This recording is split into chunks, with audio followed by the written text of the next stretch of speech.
Thank you for watching the Hidden Hand YouTube channel.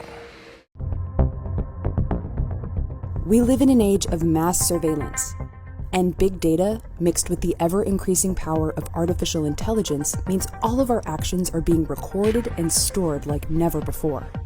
This information is being mined to identify social media trends for targeted advertising, but it's also being used to predict riots, election outcomes, disease epidemics, and that's not to mention the vast networks of surveillance cameras that could be used to track crowds and individuals in real time.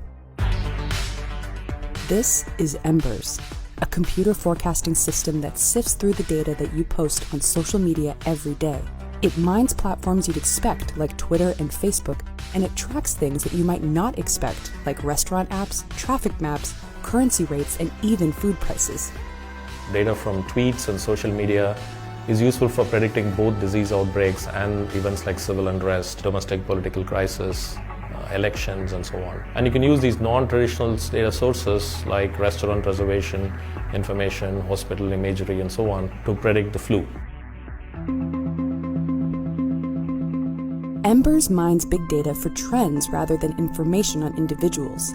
For example, if Embers detects a mass cancellation of restaurant reservations and then hospital parking lots fill up, the system can predict that there is probably an outbreak of food poisoning or flu. And it's incredibly accurate. Embers correctly predicted hantavirus outbreaks in Argentina and Chile in 2013, and political uprisings in Brazil and Venezuela in 2013 and 2014. In fact, Embers is correct in its predictions about 90% of the time. But Embers does have its limits. While it can mine public data to forecast major social events before they happen, it can't predict spontaneous events, like crowd stampedes or terrorists, an increasing concern in an overcrowded and unstable world. Which is what Dr. Mubarak Shah and his team are trying to do. They are using video surveillance, AI, and complicated mathematical algorithms to track and predict the movements of dense crowds and the individuals in those crowds. Crowd analysis is a very interesting area and very challenging. When you have thousands of people, that becomes very, very complicated.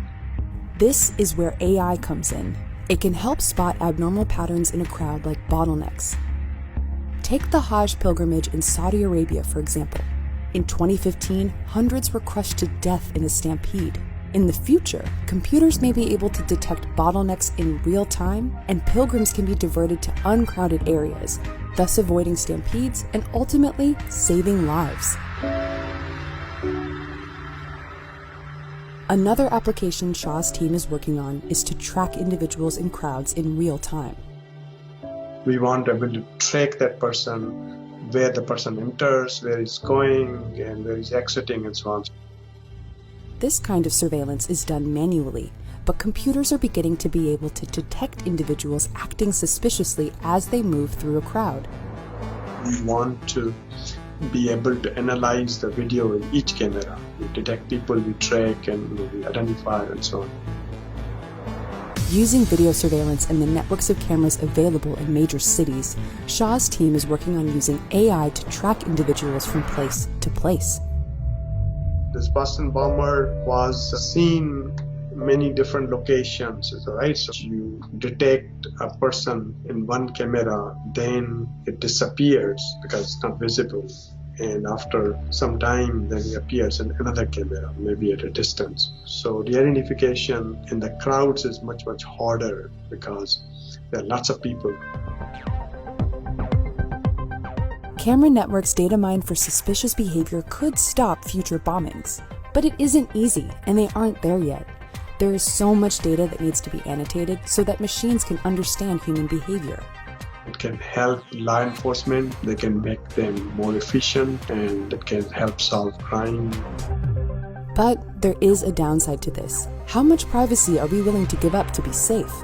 The implications of these technologies are vast. Perhaps it depends on how much you trust the people who are mining your data. Thank you for watching the Hidden Hand channel. Let me know what you think below. One love, one vibration.